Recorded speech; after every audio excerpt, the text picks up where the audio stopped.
Põllumehel on kindlasti hetkel käimas aasta kiireim aeg. Nimelt on hakanud pihta saagikoristus.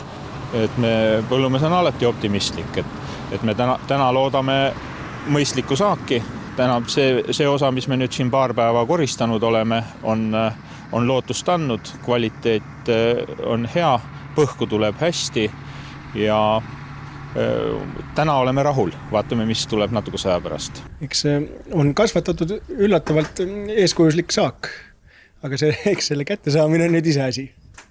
Et ilmastik ei ole see aasta just väga soosiv olnud ei seal prognoosides ega ka reaalelus.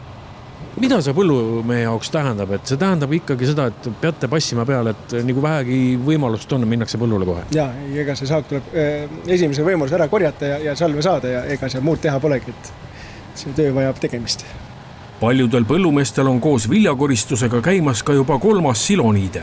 Loomasööda kogunemisega on samuti hästi, et ilmad on meid toetanud, ütleme, et vahest on vihma, et taimed kasvada saaksid ja on ka ilusat aega, et me seda kõike koristada saaksime.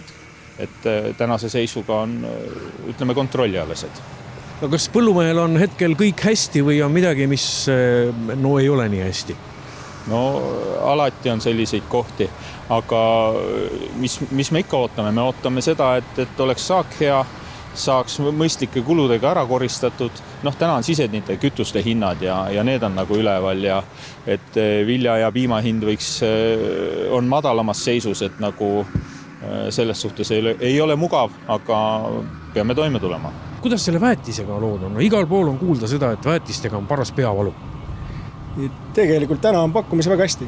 Pakkumisi on rohkem, kui ma oskas arvata, mitte ainult väetise koguse osas, vaid ka erinevate markide osas. Et ei üldse muret ei ole.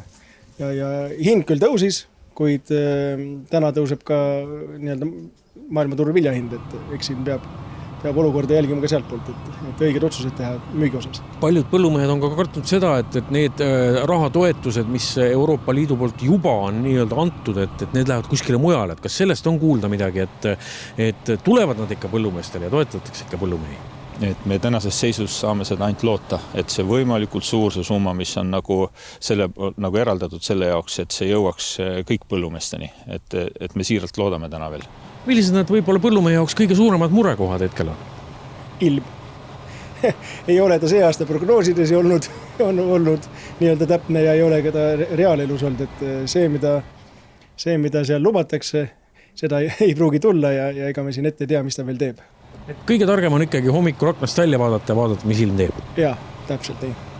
Et seda me peame nüüd tegema veel siin kuu aega vähemalt võtti, et saaks selle koristuse endal korralikult ära tehtud.